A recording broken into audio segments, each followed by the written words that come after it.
Determinant में हम देख रहे हैं डिफरेंशिएशन ऑफ अ डिटर्मिनेंट, ठीक है।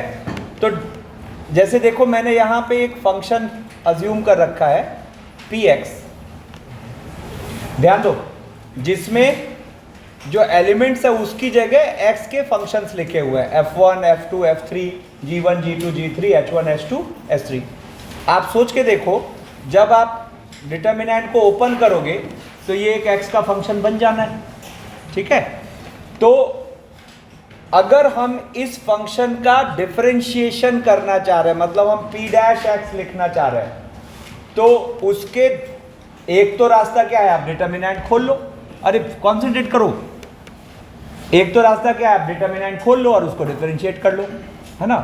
एक रास्ता है आप डिटर्मिनेंट के फॉर्मेट में ही इसको डिफरेंशिएट कर सकते हो, ठीक है। अरे देखो, एक रास्ता है कि हम ये डिटर्मिनेंट ओपन कर लें, है ना, और एक रास्ता है कि हम डिटर्मिनेंट के फॉर्मेट में ही इसको डिफरेंशिएट कर सकते हैं। इसके दो रास्ते हैं, क्या कि हम जैसे p डैश x करना है ना, तो देखो एक बार फर्स्ट रो को डिफरेंशिएट कर दिया, बाकी दो रो एज इट इज छोड़ दिए, फिर सेकेंड रो को डिफरेंशिएट कर दिया, बाकी दो रोज एज इट इज छोड़ दिए, और फिर थर्ड रो को डिफरेंशिएट कर दिया, बाकी दो रोज को एज इट इज छोड़ दिए, और ये सबका सम, ठीक है।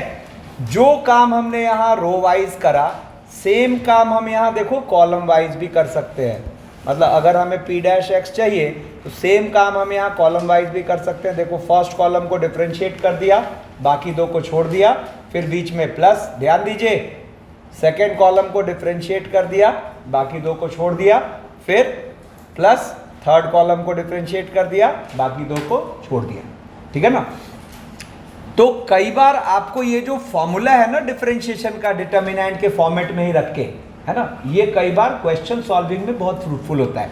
जैसे देखो एक क्वेश्चन आपके सामने है, let F X equals to, देखो फर्स्ट कॉलम में है x माइनस ए की पावर 4, x माइनस बी की पावर 4, x माइनस सी की पावर 4, थर्ड में सबकी 3 पावर और 1 1 1, और f डैश x ये दे रखा है।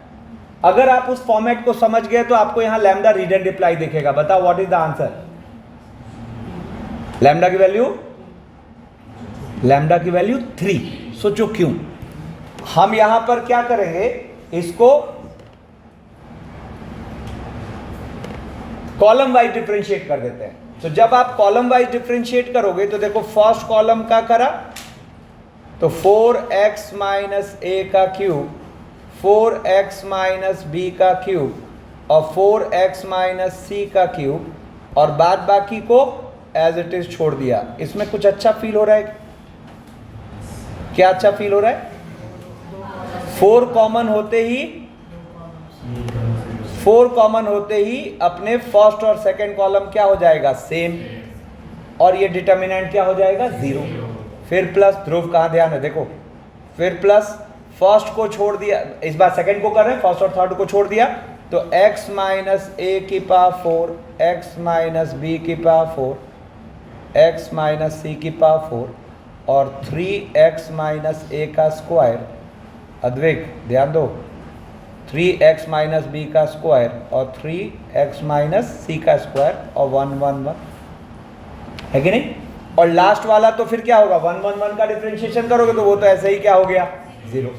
तो हुआ क्या, ये फर्स्ट वाला भी 0 आ गया 4 कॉमन होके, और प्लस यहां से देखो तो एक 3 कॉमन आ गया, और अंदर क्या है, x माइनस ए की पावर 4, x माइनस बी की पावर 4, x माइनस सी की पावर 4 और x minus A square, x minus B square, x minus C square और 1 1 1, और इधर तो ये 0 था ही, तो देयरफॉर हम यहाँ लैम्डा के लिए क्या बोल देंगे, 3। तो कई बार ये जो फॉर्मूला है अपने को क्वेश्चन सॉल्विंग में फ्रूटफुल हो जाता है, ठीक है। जैसे अब देखो ये क्वेश्चन है, क्या कह रहा है, gx एक फंक्शन है जिसमें फर्स्ट रो में 3 फंक्शंस इन्वॉल्व हैं, px, qx और rx, ठीक है, और बाकी सब में x नहीं इन्वॉल्व है। हाँ, लेकिन क्या इन्वॉल्व है, p alpha, q alpha, r alpha first second row में, p dash alpha, q dash alpha, r dash alpha third row में, ठीक है। अब जहां f के लिए कह रहा है कि fx is a quadratic polynomial having repeated root alpha, तो जरा सोच के देखो, fx is a quadratic polynomial having repeated root alpha, मतलब fx का पैटर्न क्या होगा, something k into X minus alpha का whole square, something k into X minus alpha का होल स्क्वायर, ठीक है। अब क्वेश्चन क्या कह रहा है कि अगर px, qx और rx are polynomials of degree 3, 4, 5, then we have to prove that fx is a factor of gx. Then we have to prove that fx is a factor of gx, है ना। सोचो, to prove that fx is a factor of gx, है ना। what does it mean? इसका मतलब हमें यह prove करना पड़ेगा कि gx के भी अल्फा कम से कम कितनी बार रिपीटेड रूट है, 2 बार। अरे अगर fx is a factor of gx, मतलब gx का भी अल्फा कितनी बार रिपीटेड रूट है, कम से कम 2 बार, है ना। तो और टू प्रूव दैट, है ना, alpha is a repeated root of gx, repeated at least 2 times। अच्छा, इसका मतलब क्या हुआ, और to prove that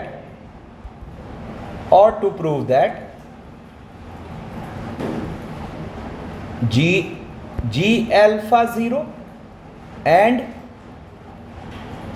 g dash alpha 0, बोलो हाँ है ना, नहीं समझ आया क्या, g अल्फा 0 और g डैश अल्फा 0, अगर g अल्फा भी 0 आ गया और g डैश अल्फा भी 0 आ गया, इसका क्या मतलब होगा, इसका मतलब होगा कि g का x माइनस अल्फा कम से कम 2 बार तो पावर में है, बोलो तो, ठीक है ना। तो अब g अल्फा 0 और g डैश अल्फा 0, तो देखो ये प्रूव हो चुका है।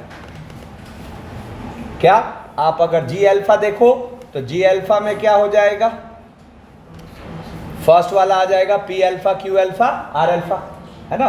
तो देखो यहां पर p alpha, q alpha, r alpha और p alpha, q alpha, r alpha और नीचे है p dash alpha, q dash alpha, sorry q dash alpha,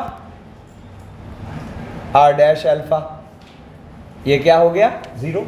और जरा देखो यहां g डैश x जब करोगे तो देखो x केवल फर्स्ट रो में इन्वॉल्व है, तो क्या आएगा p dash x, q dash x, r dash x, बाकी एज इट इज, मतलब p dash x, q dash x, r dash x और p alpha, q alpha, r alpha और p dash alpha, q dash alpha, r dash alpha. क्या feel हुआ, अगर ये g dash x है तो फिर जैसे ही आप g डैश अल्फा लोगे तो फर्स्ट कॉलम और लास्ट कॉलम सेम हो जाएगा और ये भी 0 हो जाएगा। तो ये 0 होते ही फिर हम क्या प्रूव कर पाए कि इसका मतलब gx का x माइनस अल्फा कम से कम 2 बार तो पावर में है। तो देखो ये उस फॉर्मेट की वजह से हम मजे से इन क्वेश्चंस को कर पा रहे, ठीक है।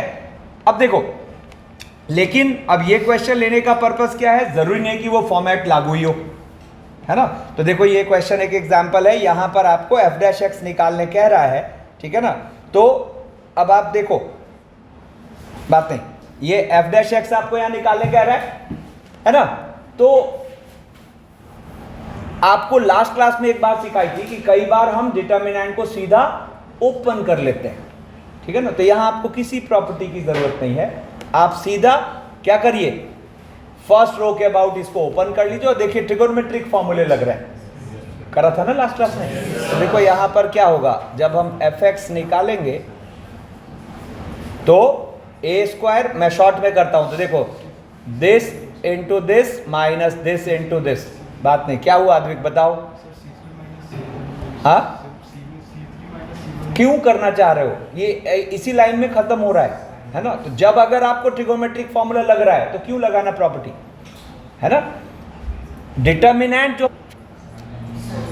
क्या हो जाएगा, ए स्क्वायर शॉर्ट में कर रहा हूं तो sine alpha cos beta minus cos alpha sign beta क्या हो जाएगा, साइन ऑफ अल्फा यानी कि nx और माइनस बीटा यानी कि nx और माइनस माइनस प्लस x। फिर प्लस साइन से स्टार्ट किया तो फिर माइनस, और फिर देखो माइनस करेंगे तो इस बार क्या हो गया, sine A cos B minus cos A sine B, तो इस बार आ गया sine of nx plus X और minus nx minus minus plus X, ठीक है ना। और फिर लास्ट में फिर प्लस 1 के साथ, तो 1 के साथ करेंगे तो sine A cos B minus cos A sine B, तो sine of nx plus X और माइनस nx। तो यहां से देखो ये क्या बन गया, ये बन गया ए स्क्वायर और ए स्क्वायर साइन एक्स, ठीक है ना, माइनस ए और ये क्या हो गया साइन 2x, और यहां से देखो तो प्लस साइन। अब इससे तो आसान क्या होगा, नहीं, तो यहां से अपना fx क्या आ गया, fx आ गया A square plus 1 into sine X और माइनस ए साइन 2x, ठीक है ना। तो A square plus 1 into sine X और माइनस ए साइन 2x। तो अब f डैश एक्स की बात करें तो यहाँ से हो गया A square plus 1 into cos X और माइनस 2a कॉस 2x। तो कई बार हमें सीधा सीधा एक्सपेंड करने की जरूरत पड़ती है, ठीक है ना। अब देखो बिल्कुल वही लुक का यहाँ एक क्वेश्चन है, ठीक है ना। अब यहाँ फील कुछ अलग है, ठीक है।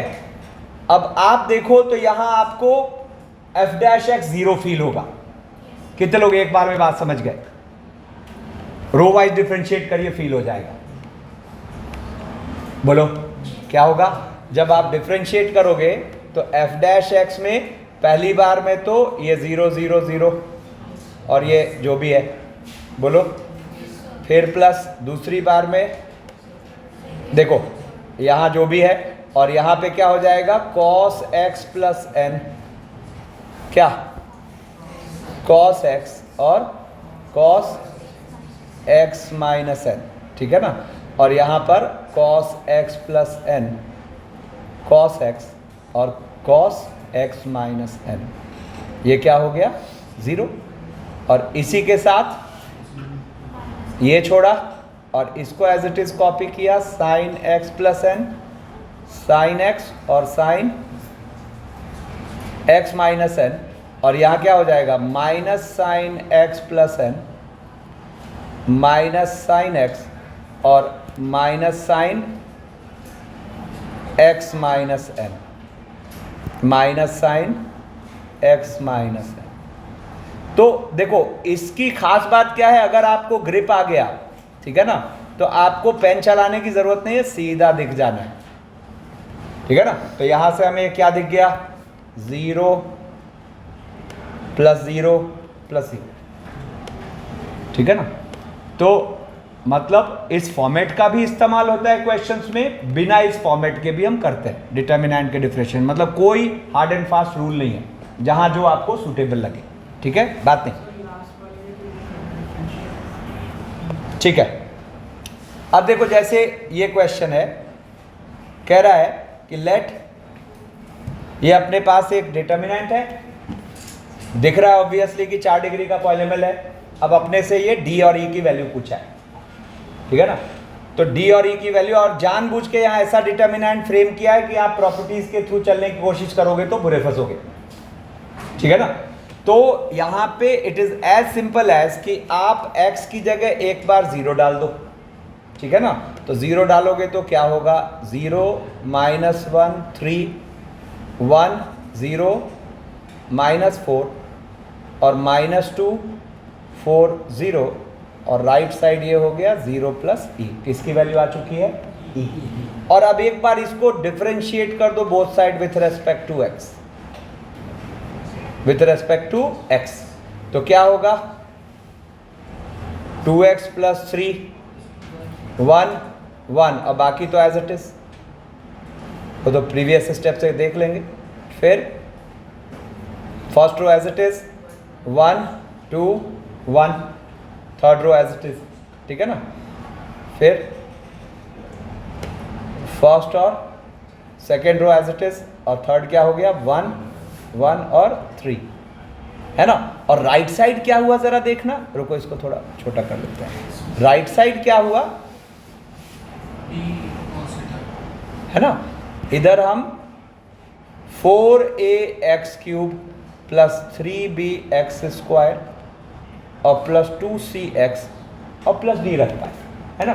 तो जैसे ही हम x की जगह 0 रखेंगे तो अब राइट साइड तो क्या बचेगा d, और लेफ्ट साइड 3 सिंपल डिटर्मिनेंट्स बच रहे हैं, है ना। तो ये टेक्निक भी कई बार फ्रूटफुल होती है। तो अब जैसे देखो लेफ्ट साइड वाला लिखते हैं, तो ये क्या आ गया 3 1 1, और बाकी दोनों तो ऊपर से देख लो 1 0 -4, समझ पा रहे सब लोग, -2 4 0, फिर प्लस फर्स्ट वाला देखो 0 -1 3 1 2 1, और लास्ट वाला -2 4 0, ठीक है ना। और फिर प्लस यहाँ पर 0 -1 3 1 0 -4 और 1 1 3, और राइट साइड क्या आ गया d, है ना। तो इस टेक्निक से फिर हम d निकाल लेंगे, ठीक है ना। मैंने कहा यहाँ पे आके डिटर्मिनेंट डन है। अब इसमें हम एक और बहुत इंपॉर्टेंट चीज देखने जा रहे हैं जो हर ईयर जेई पूछ रहा है इस पे क्वेश्चन एकदम कंसिस्टेंटली, ठीक है ना। दैट इज क्रेमर्स रूल, ठीक है ना। तो क्रेमर्स रूल में क्या करते हैं, सिस्टम ऑफ लीनियर इक्वेशंस की बात करते हैं। सिस्टम ऑफ लीनियर इक्वेशंस तुम लोग को उस वक्त पढ़ाया था क्या? पढ़ा दिया था। चलो यहाँ तो पूरा ही फिर रिवीजन ही हो गया। सिस्टम ऑफ लीनियर इक्वेशंस, ठीक है ना। देखो तो इसमें क्या है, पहले आसान चीज से स्टार्ट लेते हैं। जैसे मैंने कहा एक सिस्टम है a1x plus b1y equals to c1 और a2x plus b2y equals to c2।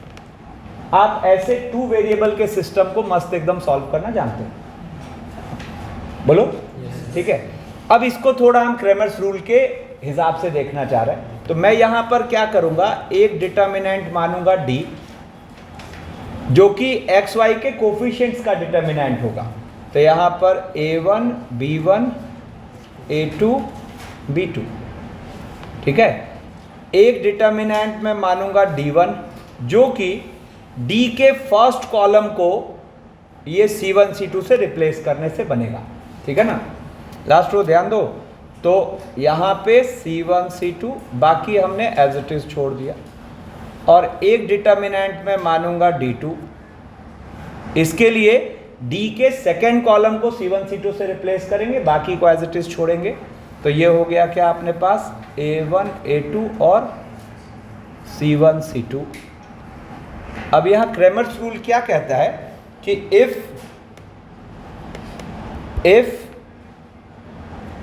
d not equal to 0, if d not equal to 0, then the system will have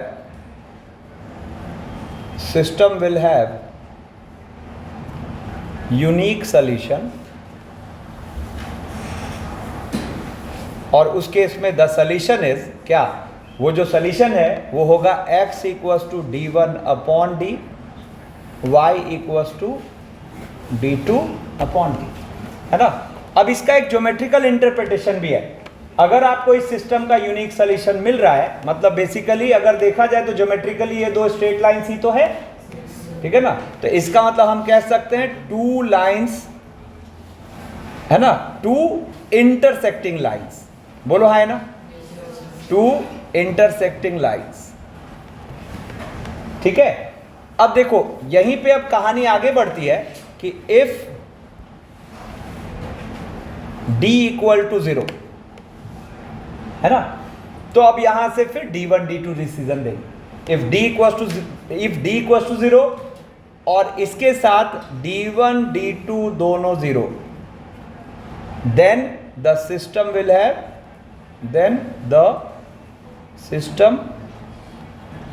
have infinite number of solutions. और इसका geometrical interpretation क्या होगा? Two coincident lines.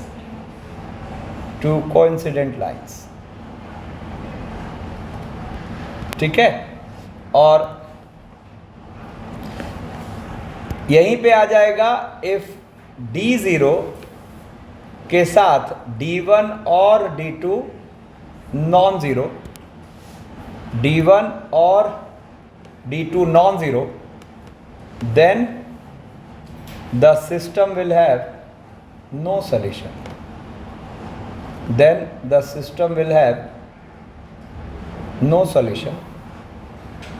ठीक है ना? तो इसका ज्योमेट्रिकल इंटरप्रिटेशन क्या होगा? Two parallel lines. अब यहां पे एक वर्ड आता है, सिस्टम का कंसिस्टेंट होना. तो अगर किसी सिस्टम का सॉल्यूशन एग्जिस्ट कर रहा है, ठीक है ना, अगर किसी सिस्टम का सॉल्यूशन एग्जिस्ट कर रहा है तो हम कहते हैं वो सिस्टम कंसिस्टेंट है, अदरवाइज कंसिस्टेंट नहीं है. तो यहां किस किस केस में सिस्टम कंसिस्टेंट है? इसमें कंसिस्टेंट है ना, और इसमें कंसिस्टेंट है. मतलब जहां सॉल्यूशन मिल रहा है वहां सिस्टम कंसिस्टेंट है. बट मैं क्या कह रहा हूं, आपके पास इसका ऑल्टरनेट पहले से मौजूद था, यहां किसी क्रैमर्स रूल की हमें जरूरत नहीं थी, है ना. क्या था? याद करो कि इस सिस्टम के लिए अपने पास अगर ये सिस्टम है, हाँ बिल्कुल सॉरी, यहाँ d1 और d2 नॉन जीरो है, मैंने बाय मिस्टेक जीरो लिख दिया. एटलीस्ट मतलब d1 या d2 में से कोई भी एक नॉन जीरो हो गया तो फिर सिस्टम क्या होगा? No solution. ठीक है ना? ये गड़बड़ हो गया, चलो वापस बोल देता हूँ. क्या हुआ? d नॉट इक्वल टू 0 तो सिस्टम का यूनिक सॉल्यूशन, और वो सॉल्यूशन क्या आ रहा है? d1 अपॉन d x आएगा, y आएगा d2 अपॉन d. ठीक है ना? d अगर 0 है और d1 d2 दोनों 0 है तो system will have infinite solution, मतलब two coincident lines, geometrical meaning, है ना. और अगर d 0 है और d1 या d2 में से कोई एक नॉन जीरो हो गया, है ना, तो then the system will have no solution. ठीक है ना? Geometrical interpretation two parallel line. अब मैं कह रहा हूं अपने को इस रूल की जरूरत नहीं थी, क्योंकि इसका बेटर अप्रोच अपने पास पहले से मौजूद है. क्या? कि a1 upon a2 not equal to b1 upon b2 implies lines are intersecting. तो सॉल्यूशन क्या हो जाएगा? लाइन्स आर इंटरसेक्टिंग मतलब यूनिक सॉल्यूशन. ठीक है ना? फिर था कि अगर a1 upon a2 b1 upon b2 के बराबर है तो फिर हम क्या देखते हैं? c1 upon c2. अगर ये भी इसके बराबर है तो this implies lines are coincident, coinciding, यानी कि इनफाइनाइट सॉल्यूशन.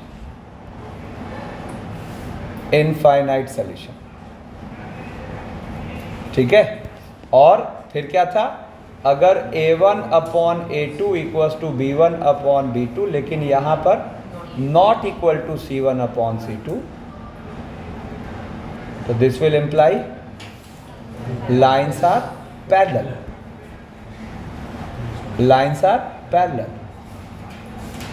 यानी कि नो सॉल्यूशन. ठीक है? अब देखो, इसमें जब ये पॉइंट ऑफ व्यू आ गया तो ऑब्वियस ही बात है, ये बिना क्रैमर्स रूल के जब सॉल्व हो रहा है तो उसकी जरूरत ही नहीं है ना. बट ये यहां लिखने के पीछे दो पर्पस होता है. एक तो हमें क्रैमर्स रूल का विजुअलाइजेशन मिलता है, अच्छा ठीक है ये तो वही बात है जो हम करते आ रहे हैं, मतलब कुछ भी नई चीज नहीं है. दूसरा, आप अगर देखो तो आपको 3 वेरिएबल वाला सिस्टम ऐसे ही सॉल्व होगा। कैसे?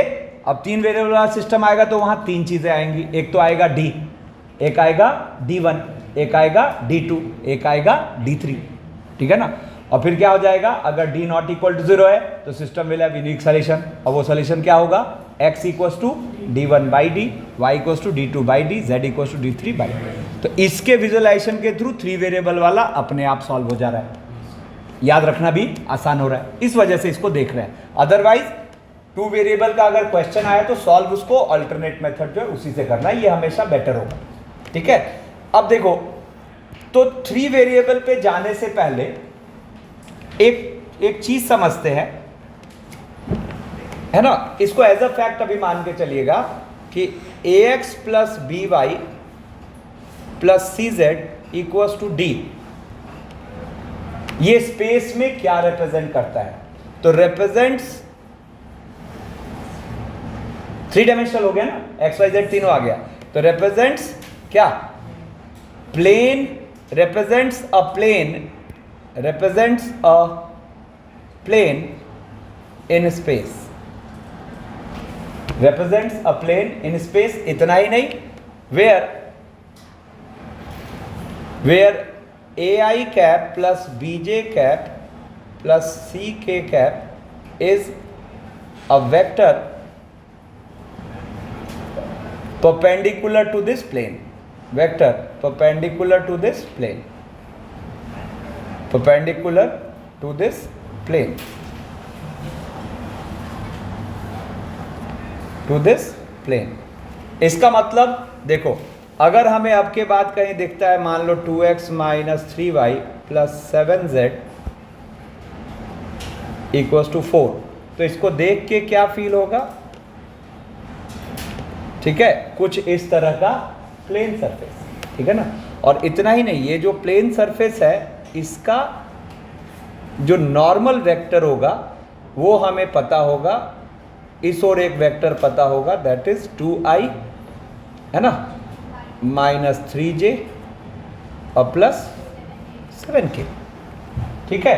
तो अब जैसे ही हमें ये क्लियर हुआ, तो अब सबसे पहले तो फील करते हैं 2 प्लेन्स पैरेलल कब दिखेंगे, जब उनका नॉर्मल आपस में पैरेलल। सोच के देखो, 2 प्लेन्स आपस में, जैसे मान लो जिस कमरे में आप बैठे हो उसके छत और फर्श, ये क्या है, आपस में पैरेलल है, तो देखो इनके नॉर्मल्स फील करो, आपस में क्या है, पैरेलल है ना। और 2 प्लेन्स परपेंडिकुलर कब होंगे, तो जैसे देखो दीवार और फर्श, बगल वाली दीवार और फर्श, है ना। अब इसमें देखो बगल वाली दीवार का नॉर्मल फर्श के नॉर्मल से आपस में क्या है, परपेंडिकुलर है, मतलब इनका डॉट प्रोडक्ट 0। तो यहां से देखो, मतलब अगर मैं बोलूं कि let a1x plus b1y plus c1z equals to d1 and a2x plus b2y plus c2z equals to d2 be the two planes, then क्या,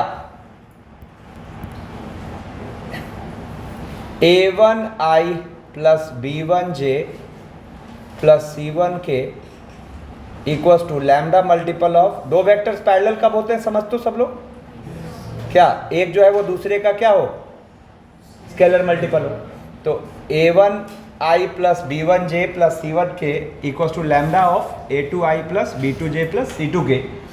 तो दिस विल इम्प्लाई क्या, the two planes are parallel, planes are parallel. तो देखो इसका एक alternate point of view mind में क्या आ रहा है, क्या, कि ऐसा होने का मतलब अगर ये नॉन जीरो वैल्यूज है तो a1 upon a2 equals to b1 upon b2 equals to lam, यही तो फील आ रहा है ना। और दूसरा कि a1i plus b1j plus c1k dot a2i plus b2j plus C2K, ये डॉट जीरो होना, this will imply the two planes are perpendicular, the two planes are perpendicular.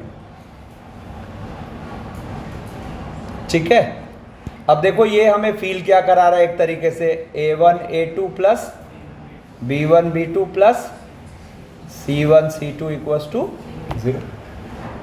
ठीक है, तो दो प्लेन्स पैरेलल कब होंगे, परपेंडिकुलर कब होंगे, ये हमें क्लियर हो गया है ना। इनफैक्ट कोइंसिडेंट कब होंगे सोचो, तो A1 upon A2 equals to B1 upon B2 equals to C1 upon C2, और ये D1 अपॉन D2 के भी बराबर हो जाए, नहीं तो फिर this will imply the two planes are क्या, the two planes are identical और coincident, the two planes are identical और कोइंसिडेंट, जो भी कह लो बात एक ही है। ठीक है ना, कुछ नहीं लैम्डा 1 क्यों, लैम्डा 1 क्यों हो, अरे बाप रे, तुम रुको छोड़ो। देखो एक प्लेन लेते हैं, छोड़ो इसको फील करो। मान लो मैंने एक प्लेन कहा 2x minus 3y plus Z equals to 4, कोई प्लेन फील हो रहा है तुम्हें, है ना। मान लो ये कुछ ऐसा,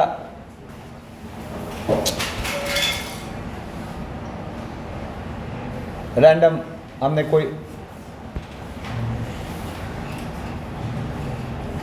ये हमने रैंडम कोई प्लेन बना लिया, ठीक है ना। अब जरा सोच के देखो तो मैं इस सब में एक 3 मल्टीप्लाई कर देता हूं, काय को हंस रहा है, इस सब में एक 3 मल्टीप्लाई कर देता हूं, ठीक है ना। 6x माइनस 9y, सोच के देखो लोकस पे कोई फर्क पड़ेगा, तो सेम ही प्लेन, सब में 2 मल्टीप्लाई कर देता हूं, 4x minus 6y plus 2z equal to, सब सेम प्लेन। डाउट क्लियर हुआ तुम्हारा, है ना। तो ये क्या हो रहा है, इनके coefficients are in equal ratio, कहां तक, लास्ट तक, है ना। देखो ना 2/6 क्या आया 1/3, माइनस 3/-9 क्या आया 1/3, 1/3, 1/3, ठीक है ना। तो दो प्लेन्स के लिए अब हमें पैरेलल होना या कोइंसिडेंट होना तुरंत पकड़ में आएगा, ठीक है। जैसे फॉर एग्जांपल देखो, मैंने कहा 2x minus Y plus Z equals to 4 और 4x minus 2y plus 2z equals to 7। देखते ही बोलोगे प्लेन्स आर पैरेलल, बोलो हाँ है ना, पैरेलल प्लेन्स। यहीं पे मैं कर दूं x plus Y plus Z equals to 3 और x plus Y 2x plus 2y plus 2z equals to 6। क्या बोलोगे, कोइंसिडेंट, कोइंसिडेंट प्लेन्स, ठीक है ना। चलो now we are all set सीखने के लिए system of linear equations in 3 variable and, मतलब लीनियर बोल रहे हैं तो 1 डिग्री तो होगा ही, है ना। तो देखो system of linear equations, system of linear, focused रहना, मतलब मुफ्त के नंबर है ये, सीख गए तो ठीक है ना। System of linear equations in 3 variable, 3 variable. तो हम यहाँ पर मान लेते हैं a1x plus b1y plus c1z equals to d1, a1x plus b1y plus c1z equals to d1, a2x plus b2y plus c2z equals to d2 और a3x plus b3y plus c3z equals to d3, ठीक है। अच्छा ये तीन equation है इस system में, है ना। ज्योमेट्रिकली क्या फील हो रहा है, 3 प्लेन्स, ज्योमेट्रिकली क्या फील हो रहा है, 3 प्लेन्स, ठीक है ना। अब हमें इसको सॉल्व करना है क्रेमर्स रूल का यूज करके, तो चलते हैं क्या क्या। एक तो डी क्या होगा, एक्स वाई जेड के कोफिशिएंट्स का डिटर्मिनेंट। अमृत का ध्यान है, a1 b1 c1 A2 B2 C2 और A3 B3 C3। फिर एक डिटर्मिनेंट हम अज्यूम करते हैं D1 कैसे, फर्स्ट कॉलम को कांस्टेंट टर्म से रिप्लेस कर दो। मतलब यहां क्या लिखोगे, D1 D2 D3 B1 B2 B3 C1 C2 C3, ठीक है ना। फिर D2 के लिए सेकेंड कॉलम को रिप्लेस कर दो, तो A1 A2 A3 D1 D2 D3 C1 C2 C3, और D3 के लिए थर्ड कॉलम को रिप्लेस कर दो, तो A1 A2 A3 B1 B2 B3 और D1 D2 D3। अब यहां क्रेमर्स रूल क्या कहता है, फर्स्ट पार्ट, कि if D not equal to 0 then the system will have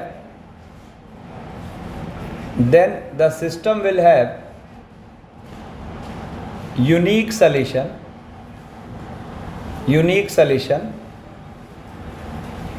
और वो सॉल्यूशन अपना हो गया x आएगा D1 बाई डी, y आएगा D2 बाई डी, और z आएगा D3 अपॉन डी, ठीक है।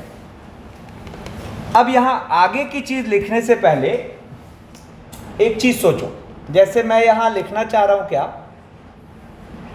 कि इफ d इक्वल्स टू 0 और इसके साथ D1 D2 D3 ये सब 0 हो जाए, तो हम क्या लिखना चाह रहे हैं, then the system will have क्या, system will have infinite number of solutions. लिखना चाह रहे हैं हम, बोलो, वहां के थ्रू तो यही फील आ रहा है, लेकिन यहां पे एक लफड़ा है। क्या लफड़ा है, जरा देखो, जरा सोच के देखो। मैं एक सिस्टम अज्यूम करता हूं, ध्यान से सुनना। x plus Y plus Z equals to 1, x plus Y plus Z equals to 2 और x plus Y plus Z equals to 3, है ना। अब अगर आप यहां ये फंडा लगाओगे तो देखो यहां ये सब सही बैठ रहा है, d भी 0 आ रहा है, D1 भी 0 आ रहा है, D2 भी 0 आ रहा है, D3 भी 0 आ रहा है ना। तो आप तो क्रेमर्स रूल लगा के जवाब क्या दे दिए, system will have infinite number of solution. और अगर ज्योमेट्रिकली फील करो तो ये 3 पैरेलल प्लेन्स हैं, क्या ये कभी मिलेंगे, नहीं। तो 3 पैरेलल प्लेन्स कभी मिलेंगे ही नहीं, तो जब मिलेंगे नहीं तो सॉल्यूशन कहां से आएगा, है ना। तो ये गलत इंटरप्रिटेशन हो गया। तो इसलिए गलत इंटरप्रिटेशन हो गया क्योंकि ये जो क्रेमर्स रूल का ये बाद वाला पार्ट है ये एप्लीकेबल ही तब है। अब देखो यहां पे मैं लिखता हूं, देखो यहां क्या लिख रहा हूं,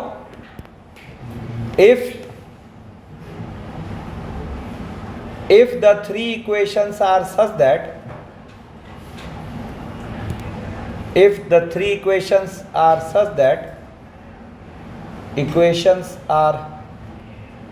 such that they represent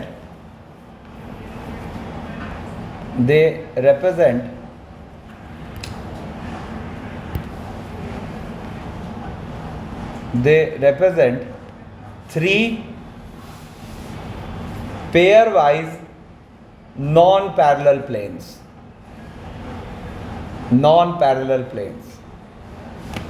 they represent pairwise 3 non-parallel planes। मतलब वो 3 इक्वेशन ऐसे हैं सच दैट वो पेयरवाइज नॉन पैरेलल प्लेन्स दे रहे हो, तभी हम ये वाली बात आगे की कर पाएंगे, अदरवाइज हम नहीं कर पाएंगे। वो गलत मैनिपुलेशन देना शुरू कर देगा क्रेमर्स रूल, ठीक है ना।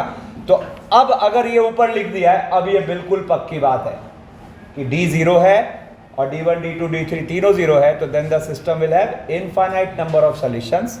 और तीसरी बात आ रही है कि इफ D0 के साथ D1 और D2 और D3 नॉन जीरो, मतलब कोई भी एक नॉन जीरो आ गया, तो then the system will have no solution. ठीक है, अब पहली बात तो देख लेते हैं कहां कहां कॉन्सिस्टेंट। तो इस वाले केस में कॉन्सिस्टेंट, इस वाले केस में कॉन्सिस्टेंट, क्योंकि दोनों केस में सॉल्यूशन मिल रहा है। ठीक है ना, थर्ड में नहीं मिल रहा। ठीक है, अब ज्योमेट्रिकल मीनिंग, तो देखो यहां ज्योमेट्रिकल मीनिंग क्या होगी, देखो तो फर्स्ट वाले केस में हम बोलेंगे three planes meeting at a point. आप देखो, आप जिस कमरे में बैठे हो उसके फर्श और कोई भी दो दीवार देखो, फर्श और कोई भी दो दीवार, तो आपको फर्श और कोई भी दो दीवार कितने जगह मीट होती दिख रही है? एक जगह, है ना। तो इसका ज्योमेट्रिकल फीलिंग क्या है ना, three planes meeting at a point. ठीक है, फिर जैसे ही हम ये श्योर है कि तीन pairwise non parallel planes है और ये D0 आया और D1 D2 D3 तीनों जीरो आया, तो इनफाइनाइट सॉल्यूशन का मतलब हुआ यहां पर geometrical meaning three planes meeting on a line. आपके पास जो कॉपी है उसके कोई भी तीन पेजेस हाथ में पकड़ लो, है ना। आप कोई भी तीन पेजेस पकड़ो हाथ में एक बार सब लोग, ठीक है ना, और फील करो वो तीनों पेजेस आपको एक लाइन पर मीट होते फील हो रहे हैं।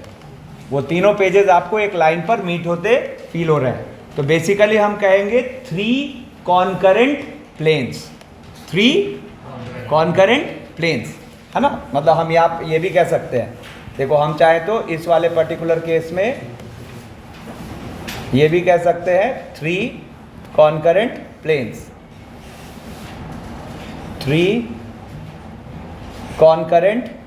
प्लेन्स, इसका ज्योमेट्रिकल मीनिंग ये हुआ। ठीक है ना। और तीसरा केस जिसमें नो सॉल्यूशन आ रहा है, तो तीसरा केस जिसमें नो सॉल्यूशन आ रहा है, आप एक काम करो, आपकी जो कॉपी है, कॉपी उठाओ हाथ में उठाओ सब लोग, और उसकी एक हर्ट शेप बना लो, है ना। हर्ट शेप बनाओ, कॉपी का हर्ट बनाओ और उस हर्ट को डेस्क पे रख दो, है ना। अब आपको तीन सरफेस फील हो रहा है, कौन सा? एक तो डेस्क वाला सरफेस और दो जो हाथ में है। अब बताओ ये तीनों कहीं मिल रहे हैं? नहीं मिल रहा है। तो इसका मतलब इसका ज्योमेट्रिकल फील क्या हुआ? तीन प्लेन्स झोपड़ी बनाते हुए, है ना।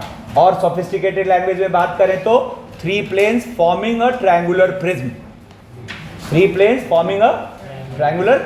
ट्रायंगुलर प्रिज्म का फील है सबको? तो लिखिए three planes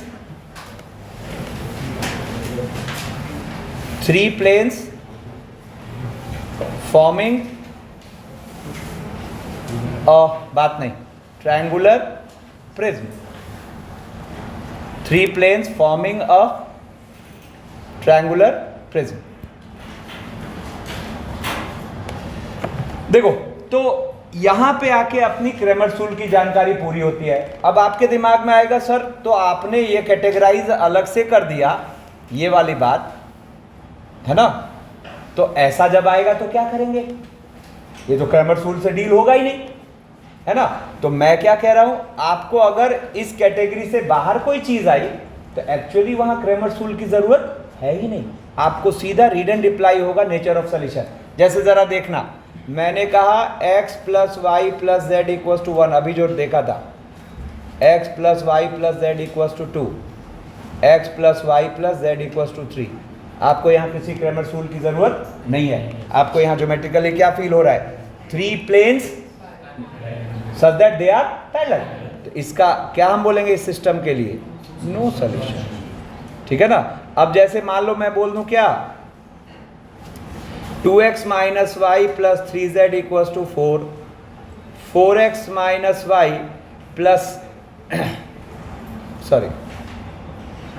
4x minus 2y और प्लस 6z इक्वल्स टू 7, क्या फील हो रहा है? दो पैरेलल प्लेन्स है ना, और उसके साथ x plus Y minus Z equals to क्या, कुछ भी ले लेते हैं 3। अब जैसे देखो आपको फर्स्ट टू में a1 upon a2 b1 upon b2 c1 upon c2 same दिख रहा है, लेकिन तीसरे के साथ कोई रेशियो सेम नहीं है। तो जिस वक्त आपको a1 upon a2 b1 upon b2 c1 upon c2 में से कोई भी दो रेशियो अनइक्वल दिख गया, मतलब आप श्योर हो कि प्लेन दोनों आपस में क्या कर रहे हैं? इंटरसेक्ट कर रहे हैं, and they will always intersect on a line. तो सोच के देखो, फर्स्ट टू पैरेलल और तीसरा इन दोनों को काट रहा है। तो आप जब दो पैरेलल प्लेन्स को तीसरे प्लेन से काटोगे, जैसे आप जहां बैठे हो जिस कमरे में, उसकी छत और फर्श और एक दीवार काट रही है, तो आपको देखो दो अलग अलग लाइन ऑफ इंटरसेक्शन मिल रहे हैं। तो क्या एक भी कॉमन सोल्यूशन है? नहीं है, ठीक है ना। तो आप यहां क्या बोलोगे? इसके नो सोल्यूशन होगा। क्यों? क्योंकि first two are parallel and third is intersecting them, है ना। 1 and 2 are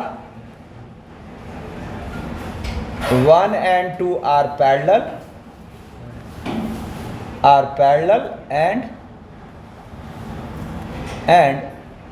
third is intersecting them। तो कोई कॉमन पॉइंट तो मिलना है नहीं, इंटरसेक्टिंग देम, ठीक है ना। रुको एक सेकेंड, रुको एक सेकेंड, रुको। Third is intersecting them. हाँ, क्या बोल रहे हो तुम?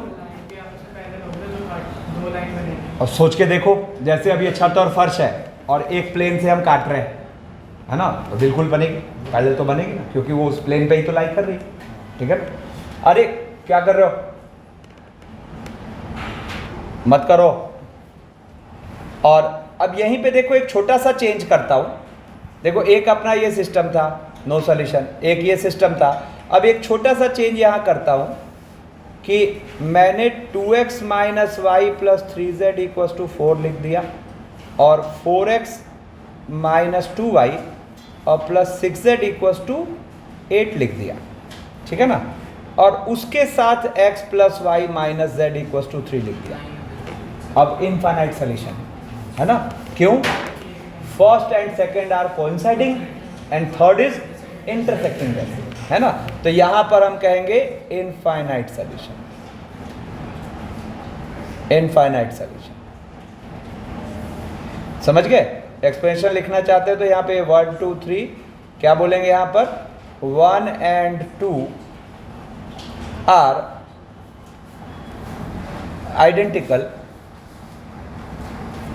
identical and third is intersecting them, ठीक है ना। तो आप देख पा रहे हो क्या, हमें किसी क्रैमर्स रूल की यहां जरूरत नहीं पड़ रही, हम देख रहे हैं और आंसर दे पा रहे हैं, ठीक है ना। अब यहां पे आके अपनी जानकारी पूरी है। अब इसमें एक और नई चीज जुड़ रही है जिस पे बहुत ज्यादा क्वेश्चन फ्रेम होते हैं। मैं हेडिंग डालता हूं, सिस्टम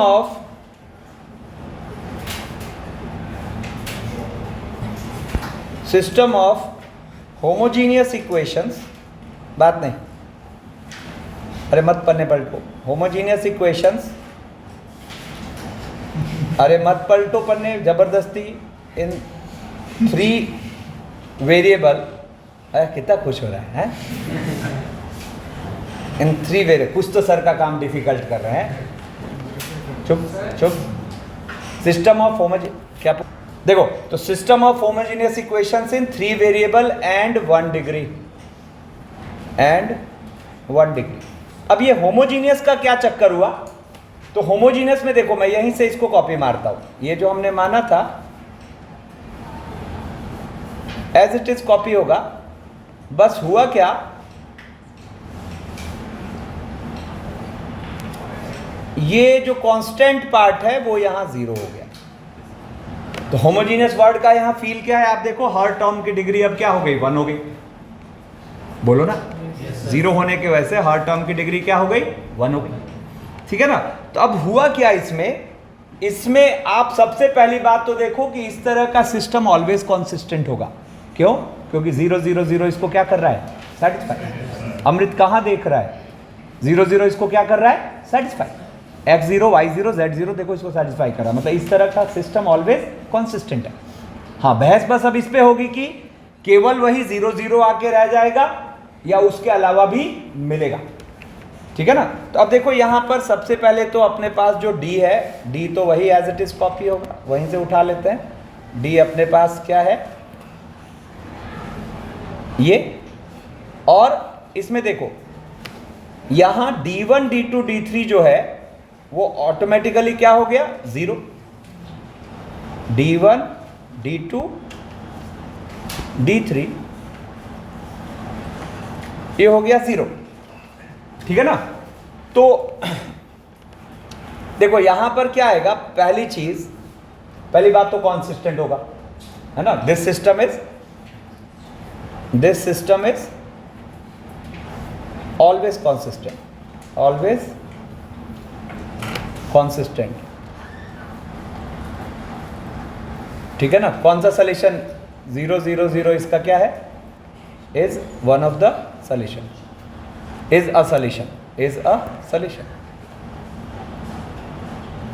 है ना। इसी 0 0 को हम एक वर्ड यूज करते हैं, ट्रिवियल सोल्यूशन। किसी भी सिस्टम के ट्रिवियल सोल्यूशन का मतलब क्या होता है, उसमें जितने वेरिएबल यूज हो रहे हैं, देखना इधर, किसी भी सिस्टम के ट्रिवियल सोल्यूशन का मतलब क्या होता है, उसमें जितने भी वेरिएबल यूज हो रहे हैं हर वेरिएबल की वैल्यू 0 उसका सोल्यूशन है ना। तो हम कहते हैं ऐसे सिस्टम का ट्रिवियल सोल्यूशन है ना। अदरवाइज अगर 0 0 0 उसको सेटिस्फाई नहीं कर रहा है तो हम कहेंगे इसके नॉन ट्रिवियल सोल्यूशन। ठीक है ना। तो देखो यहां पर फर्स्ट क्या आएगा कि if d not equal to 0, if d not equal to 0, then the system will have unique solution, then the system will have unique solution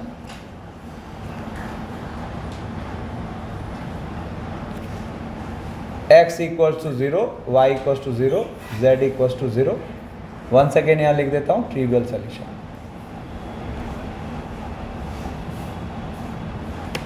ठीक है ना। अब यहीं पे सेकंड आएगा, if d equals to 0, then the system will have, यहां कुछ अब अलग से वो सब भी चेक करने की जरूरत नहीं है, पेयर वाइज नॉन पैरेलल ये सब, क्योंकि सिस्टम का सोल्यूशन तो यहां है ही। तो then the system will have infinite number of solution,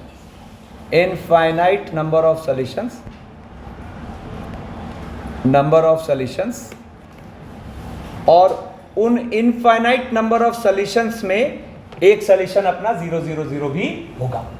अब देखो यहां से एक इंपॉर्टेंट नोट आ रहा है इसी सिस्टम के रिगार्ड। ठीक है ना। इफ द गिवन सिस्टम, जो होमोजेनियस सिस्टम है, if the given system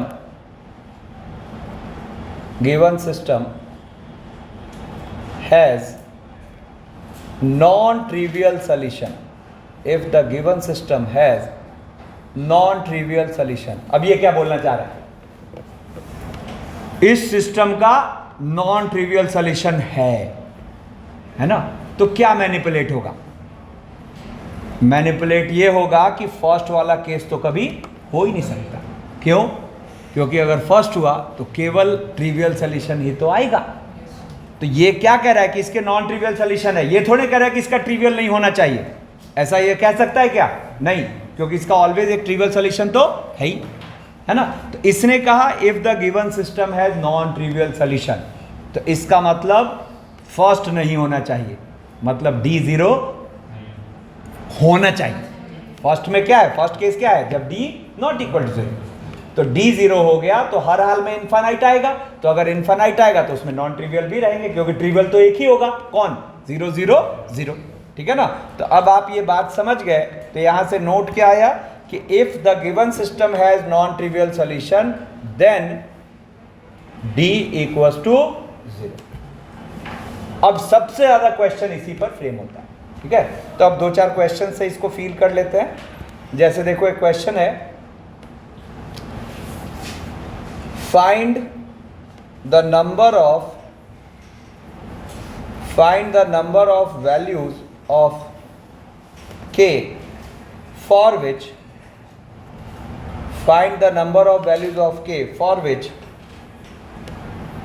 4x plus ky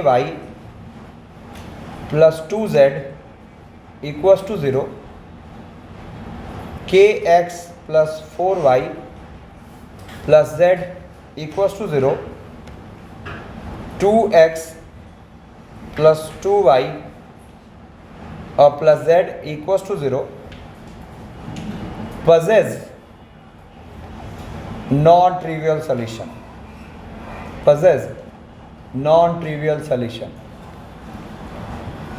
और अपने पास ऑप्शंस दे रखे हैं A1, B0, C3, D2। इतना घुमा फिरा के ये क्या कह रहा है कि जो D है यानी कि 4K2 K4 1 2 2 1, ये क्या हो जाना चाहिए 0, ठीक है ना। तो इसका नॉन ट्रिवियल सोल्यूशन हो जाएगा। नॉन ट्रिवियल मतलब इनफाइनाइट होना पड़ेगा और कोई रास्ता नहीं है। तो यहां से अब देखो, यहां पे ऑपरेट कर लेते हैं, ठीक है। तो ऑपरेट कर लेते हैं, जरा देखो। तो थर्ड में 2 मल्टीप्लाई करके फर्स्ट में घटा देते हैं, तो ये क्या आ जाएगा 0, समझ रहे हो क्या, k-4 और 0, और सेकंड में थर्ड घटा देते हैं, तो ये क्या हो गया k-2 2 और 0 2 2 1, चलेगा क्या, ठीक है। अब क्या करते हैं, थर्ड कॉलम या फर्स्ट रो के अबाउट खोल लेते हैं। तो जैसे थर्ड कॉलम के अबाउट खोलोगे तो 1 के अबाउट खोलो, तो ये सीधा क्या आ गया k-2 into k-4 with minus sign equals to 0। कितने सॉल्यूशंस आए, कौन से, 2 सॉल्यूशंस आए, 2 और 4। यहाँ पर ये हो गया आंसर, ठीक है। अब जैसे मान लो ये कह रहा है कंसिडर द सिस्टम ऑफ, अब एक बार इसमें जेईई मेन की PYQ अच्छे से कर जाना, उसमें कम से कम आपको 40-50 क्वेश्चंस मिलेंगे, तो जितनी वैरायटी हो सकती है सब कर जाना, ठीक है ना। कंसिडर द सिस्टम ऑफ, और कोशिश करिए कि कल तक में कर लें इसको, है ना, वंस फॉर ऑल इसको निपटाएंगे, ठीक है ना। Consider the system of linear equations, नहीं पहले PYQ जो बोला उसको फॉलो करो ना। Consider the system of linear equations x1 plus 2x2 plus x3 equals to 3, 2x1 plus 3x2 plus x3 equals to 3, 3x1 plus 5x2 plus 2x3 equals to 1।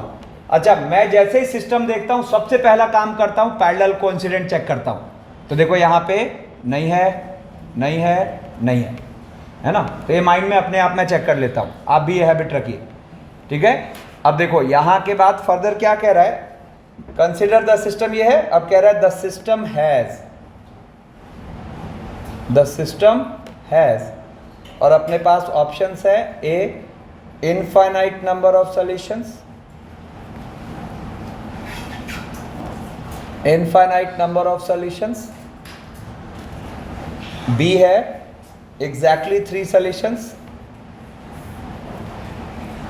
अब देखो इस तरह के जो सिस्टम होते हैं उनके सॉल्यूशंस का 3 ही नेचर पॉसिबल है, क्या, या तो यूनिक, या फिर इनफाइनाइट, या फिर नहीं होगा, है ना। तो एग्जैक्टली 2 एग्जैक्टली 3 इस तरह के तो पॉसिबिलिटी ऐसे ही खत्म, ठीक है ना।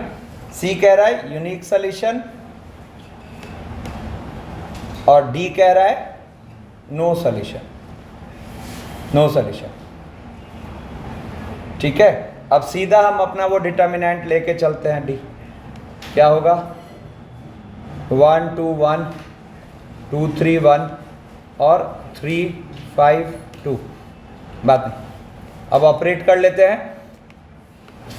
फर्स्ट रो में सेकेंड रो में फर्स्ट घटा दो तो ये हो जाएगा 1 1 और 0, और फर्स्ट रो का सेकेंड करके थर्ड में घटा दो तो ये हो जाएगा 1 1 और 0।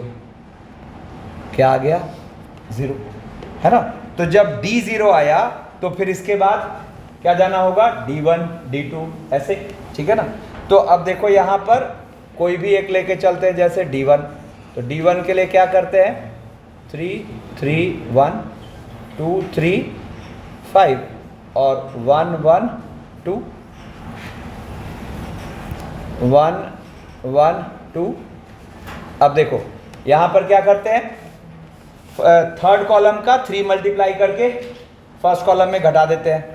तो फर्स्ट कॉलम में घटा दो तो ये क्या आ गया 0 0 और -5 और 2 3 5 और 1 1 2, ठीक है। और इसके अबाउट खोल जाओ तो -5 ये प्लस के साथ आएगा और क्या हो जाएगा अपने पास 2 1 3 1, जो कि आ गया नॉट इक्वल टू 0। जैसे ये नॉट इक्वल टू 0 आ गया, यही डिसाइड हो गया क्या सिस्टम है नो सॉल्यूशन। लेकिन गौर करना, हमने यहाँ पर वो पैरेलल वाला पहले चेक कर लिया, नहीं तो तुरंत गलत हो जाएगा, ठीक है। फिर देखो, अब मेनली जिस तरह का क्वेश्चन पूछता है ना, एक तो होमोजीनियस वाला तो पूछता ही है, दूसरा देखो ये इंपॉर्टेंट है। क्वेश्चन कह रहा है if the system of equations, if the system of equations, देखो क्या लिखा हुआ है x1 + 2x2 और +3x3 = 6, x1 + 3x2 + 5x3 = 9 और 2x1 + 5x2, थोड़ा केयरफुल रहना, plus ax3 = b, ax3 = b is consistent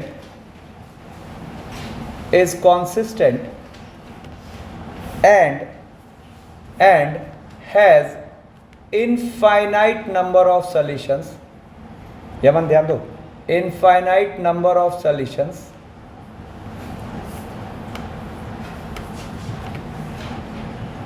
then first option है अपने पास A belong to R excluding 8 and B belong to R excluding 15। Careful रहेगा, इसमें एक मजेदार चीज सिखाऊंगा। A = 8,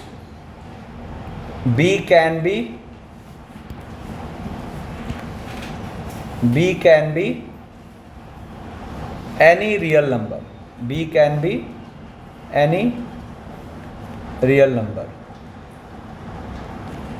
थर्ड है A8 B15, ठीक है। और फोर्थ है B15 A can be any real number।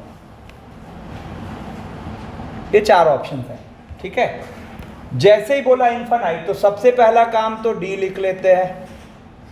क्या 1 2 3 1 3 5 और 2 5 a, और इस डी को क्या कर देते हैं 0, ठीक है ना। अब इस डी को 0 करेंगे तो डी को 0 करते ही देखो a आ चुका है, ठीक है। अच्छा, ये क्रैमर्स रूल इसको गाइड करेगा, क्योंकि देखो पैरेलल प्लेन का चक्कर नहीं है। देखो यहाँ 1:1 2:3 खत्म, 1:2 3:5 खत्म, ठीक है ना। एक भी रेशियो अलग निकला बस काम खत्म, ठीक है ना। मतलब वहाँ क्रैमर्स रूल लगाने में हमें दिक्कत नहीं आ रही, ठीक है। अब देखो यहाँ पर इसको जब प्रोसीड कर जाते हैं तो ज़रा देखना, ऑपरेट कर लेते हैं। यहाँ 1 है ना, तो इसमें 3 मल्टीप्लाई करके इसमें घटा दो और इसमें 2 मल्टीप्लाई करके, तो 1 1 2। फर्स्ट कॉलम में 2 मल्टीप्लाई करके सेकंड में घटा रहे तो 0 1 और 1, और इसमें 3 मल्टीप्लाई करके तो 0 और 2 और a माइनस 6 है कि नहीं। तो यहां से क्या आ गया अपने पास, यहां से आ गया दिस विल एम्प्लाई क्या, 1 के साथ करोगे तो a minus 6 minus 2 equals to 0, this implies a equals to 8, ठीक है ना। अब देखो, अब B15, तो अब देखो इनफाइनाइट नंबर सॉल्यूशन है, तो अब देखो यहां पे वो मेथड आ रहा है, ध्यान से सुना। यहां पे हमें D1 D2 D3 तीनों को चेक करना पड़ेगा। क्या चेक करना पड़ेगा, जैसे D1 को 0 करके जो B आएगा उसी B के लिए हमें चेक करना पड़ेगा कि D2 भी 0 आए और D3 भी 0 आए, है ना। तो ये कैलकुलेटिव प्रोसेस हो गया, ठीक है ना। अब मेरे पास इसका एक बेहतर तरीका है, जरा सोच के देखो। अपनी कॉपी के 2 पन्ने हाथ में लो, 2 पन्ने हाथ में लो, ठीक है, ऐसे हवा में लो, ऐसे 2 पन्ने, ठीक है, और अरे ऐसे दोनों हाथ पकड़ना, है ना। और अब आप सोचो तो इस कॉपी का कोई भी तीसरा पेज इन दोनों की मीटिंग लाइन से पास कर रहा है। फैमिली ऑफ लाइंस का फंडा याद है, L1 plus lambda times L2। तो आप सोचो उस तीसरे प्लेन को आप P1 plus lambda times P2 लिख पाओगे कि नहीं, मजे से। मतलब आपके हाथ में जो 2 प्लेन्स हैं उनका एक्सप्रेशन का इस्तेमाल करके आप अपनी कॉपी का कोई भी तीसरा पेज एक अननोन में लिख सकते हो यूजिंग द फंडा P1 plus lambda P2 equals to 0। अब मैं क्या कह रहा हूं, अगर इस सिस्टम के इनफाइनाइट सॉल्यूशन है तो मैं तीसरे प्लेन को फर्स्ट और सेकंड प्लेन के मीटिंग लाइन से पास करता हुआ मान सकता हूं कि नहीं, नहीं समझ आए। अगर मैं कह रहा हूं कि ये तीनों प्लेन्स कॉन्करेंट प्लेन्स हैं तो फर्स्ट और सेकंड के मीटिंग लाइन से पास करने वाला प्लेन तीसरा हुआ। यानी कि देखो अब यहां से एक बहुत मस्त तरीका हम सीखने जा रहे हैं कि third plane can be assumed, third plane can be assumed, can, अरे कैन लिख दिया, third plane can be assumed क्या, x1 plus 2x2 plus 3x3 minus 6 plus lambda, अरे अमन इधर देख क्या पन्ने पलट रहा है, 3x2 plus 5x3 minus 9 equals to 0। क्या सब लोग कॉन्फिडेंट है, ये तीसरा प्लेन हमने मान लिया और तीसरा प्लेन ऑलरेडी हमारे पास है, तो both the planes are identical, their coefficients will be in equal ratio. तो ये सुपर तरीका है ना, जो हम अननेसेसरी D1 D2 D3 तीनों करते उससे हम बच गए। क्या लिखेंगे तो जरा देखो क्या लिखेंगे, 1 plus lambda upon 2 equals to 2 plus 3 lambda upon 5 equals to 3 plus 5 lambda upon A कितना निकला था 8 और equals to minus 6 minus 9 lambda और अपॉन बी। अब यहां से देखना कितना सिंपल हो गया कि क्या कोई कॉमन लैम्डा मिल पा रहा है, और अगर मिल पा रहा है तो फिर बी भी मिल जाना है। तो जैसे किसी भी 2 को साथ रख लो, तो जैसे फर्स्ट और सेकंड को साथ रखो तो यहां से आ गया 5 प्लस 5 लैम्डा और इक्वल्स टू 4 प्लस 6 लैम्डा, तो लैम्डा इक्वल्स टू कितना आ गया 1। अब उस लैम्डा 1 के लिए देख लो ये भी वही वैल्यू ले रहा है क्या, तो लैम्डा 1 पर ये क्या है 1 है, तो ये कितना है 1 है, परफेक्ट है, तो बिल्कुल पॉसिबल है। और जब पॉसिबल है तो हम यहाँ से कह सकते हैं देयरफॉर -6 -9 और अपॉन बी इक्वल्स टू 1, तो बी इक्वल्स टू कितना आ गया, अच्छा अरे बी उधर है ना, ठीक है सॉरी बी इधर आ जाएगा, यहाँ मैंने एक गलती कर दी है -b, तो यहाँ माइनस मत करो, तो यहाँ से b की वैल्यू कितनी आ गई 15 आ गई, है ना। तो इसका मतलब फिर अपना जो करेक्ट आंसर हुआ ये क्या हुआ, थर्ड हुआ, ठीक है।